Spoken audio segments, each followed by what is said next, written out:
कहानी है रामपुर गांव की, जहां के मर्द महिलाओं को हमेशा नीचा दिखाने की कोशिश में रहते।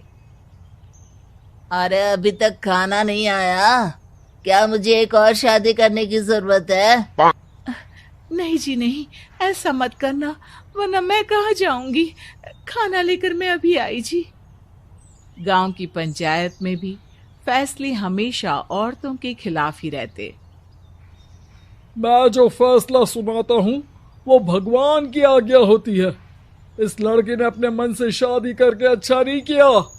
लड़के को घर भेज दो और इसकी शादी इसकी जाति की किसी लड़के से करवा दो। लेकिन ये लड़की, इसे तो गांव के बाहर निकाल दो। नहीं नहीं जमींदार साहब, ये क्या बोल रहे हैं? ऐसा नहीं हो सकता। मेरी बेटी मासूम है, इसे अच्छे बुरे की समझ नहीं है। अरे कहाँ जाएगी ये बेचारी? कहाँ जाएगी? इतनी चिंता है तो पूरे परिवार का गांव निकाला कर देते हैं। बेचारे पूरे बसे बसाए परिवार को गांव छोड़ना पड़ता है। चाहे जो हो, अगर बेटियों को कंट्रोल नहीं कर सकते तो गांव में रहने का कोई मतलब नहीं है। यहाँ औरतों को दब कर रहना होगा। कोई भी अपने हिसाब से कुछ नहीं कर सकता। सब ईश्वर की मर्जी से ही होगा। तभी गांव का एक आदमी दौड़ा दौड़ा आता है। सरपंच साहब, जमींदार साहब, वो कालिया है ना, उसकी बेटी पढ़ने के लिए शहर जा रही है। अच्छा, ये कब हो गया? और कालिया की हिम्मत कैसे हो गई ऐसा करने की? लेकर आओ उसे और उसकी बेटी को। बस फिर क्या था, हाजिर हो जाते हैं कालिया और उसकी बेटी सरपंच के सामने। और कालिया, ये क्या सुनने में आ रहा है? बेटी को इंजीनियर बना रहा है तू? और ये बता, गांव में तो स्कूल नहीं है, फिर कहां से इतनी क्लास पास कर गई तेरी बेटी? राधा, जो कि कालिया की बेटी है, उसे लगता है कि सरपंच उसकी तारीफ कर रहे हैं। सरपंच जी, मैंने ऑनलाइन पढ़ाई की है, डिस्टेंस लर्निंग से। सभी में मैंने अच्छे नंबर पाए हैं, जिसे देखते हुए शहर की इंजीनियरिंग कॉलेज में मुझे स्कॉलरशिप मिली है। वाह जी वाह, क्या होती है ये? पहले तो ये बताओ, फिर आगे की बात करते हैं। पूरा गांव राधा की बात सुन रहा था और राधा बोलती जा रही थी। तो ऐसे मैं फ्री में एक अच्छी शिक्षा लेकर गांव में जो कुछ परेशानियां हैं, जैसे बिजली, पानी और इंटरनेट जैसी समस्याओं के लिए काम करूंगी। मैं गांव को शहर से जोड़ने के लिए पुल का निर्माण करवाने का प्रस्ताव रखूंगी। मुझे पूरी उम्मीद है कि जल्द ही हमारा गांव भी तरक्की की राह पर चल पड़ेगा। राधा की बात सुनकर सारे गांव वाले ताली बजाने लगते हैं। सरपंच को समझ नहीं आता कि वो क्या करे। चुप रह नादान लड़की। गांव के खिलाफ जाने के लिए तुझे गांव से बेदखल कर दिया जाएगा, वो भी पूरे परिवार के साथ। और हाँ, अगर ठीक से गांव में रहना चाहती है तो ये पढ़ाई लिखाई छोड़ दे। हम तेरे लिए गांव का कोई होनहार लड़का देखेंगे। तभी गांव का एक आदमी बोल पड़ता है। अरे नहीं नहीं सरपंच जी, राधा बिटिया जो बता रही है, अगर वैसा हो जाए तो हम लोगों को पैसा कमाने के लिए बाहर नहीं जाना पड़ेगा। हाँ जी, और ना ही कोसों दूर पानी के लिए भटकना पड़ेगा। हमारे बच्चे भी अच्छी पढ़ाई कर सकेंगे और आगे बढ़ेंगे, ना कि हमारी तरह खेती करते बैठेंगे। क्यों गांव वालों, राधा बिटिया का साथ देना चाहिए ना। सरपंच देखता है कि गांव राधा के साथ है तो वो चुप हो जाता है। वो घर आकर अपने सलाहकार से बात करता है, जो बहुत ही चालाक किस्म का इंसान होता है। अरे सरपंच साहब, आपको बहुत ही होशियारी से काम लेना पड़ेगा। एक बार गांव तरक्की कर गया, यहाँ के बालक पढ़ लिए तो कोई ना पूछेगा आपको। और फिर ये जो बेटा और बेटी है ना आपके, इनको भी आम लोगों की तरह ही जीवन जीना होगा। हाँ, लेकिन करे तो क्या करे? वो ना आप मुझ पर छोड़ दीजिए, बस मैं जैसा बोलूं करते जाइए। अगले रोज सुबह जब गांव वाले सोकर उठते हैं तो राधा के घर के बाहर और साथ ही वो लोग जिन्होंने राधा का सपोर्ट किया था उनके घर के आगे लाल रंग से कल आऊंगी लिखा होता है। कल आऊंगी, ये क्या होता है?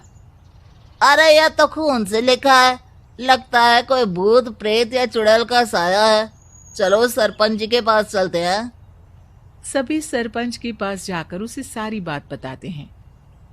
अरे ये तो बड़ी मुश्किल की बात है। चलो, मैं एक बाबा को जानता हूँ, उन्हें बुला लेता हूँ। सरपंच बाबा को लेकर गांव के घर के बाहर जाता है। ओहो, तो ये वो चुड़ैल है जो उन लोगों को निशाना बनाते हैं जो गांव को बदलने का सपना देखते हैं। वो गांव को ऐसे ही संपन्न देखना चाहती है। वो नहीं चाहती कि कोई बाहरी यहाँ का कायाकल्प करे। क्या तुम लोगों में से किसी ने गांव को बदलने की सोच रखी है? तभी राधा की माँ रोते रोते आती है। मेरी राधा घर से गायब हो गई है। अरे कोई तो बचाओ, मेरी बच्ची कहाँ गई?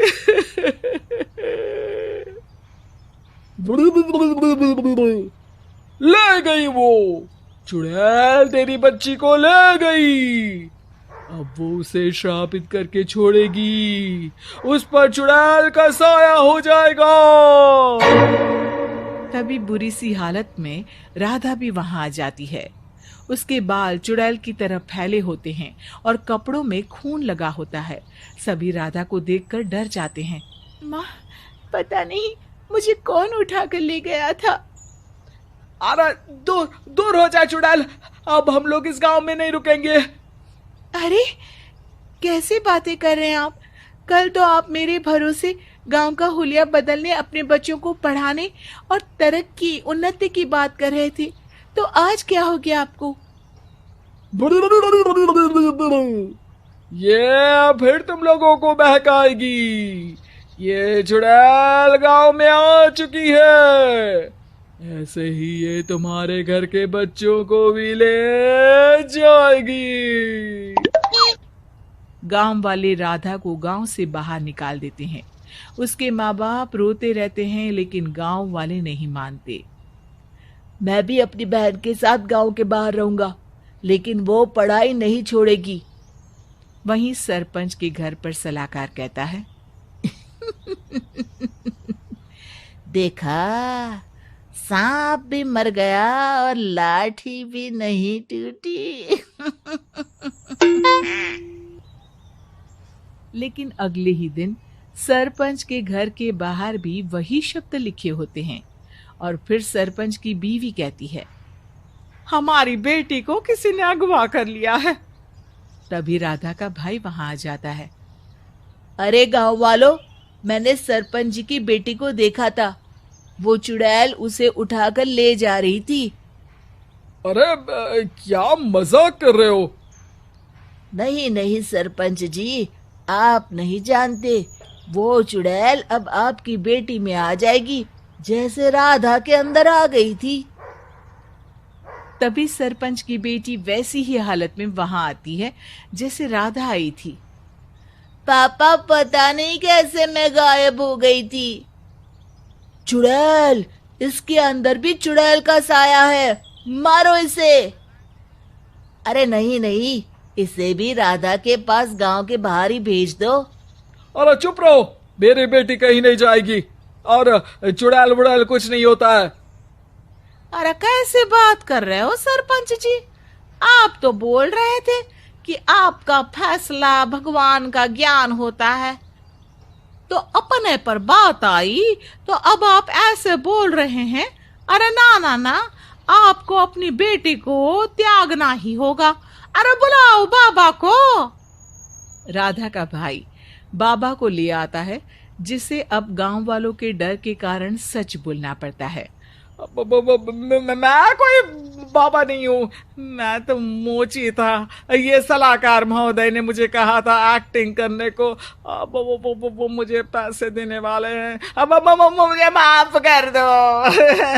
गलती हो गई, मुझे माफ कर दो।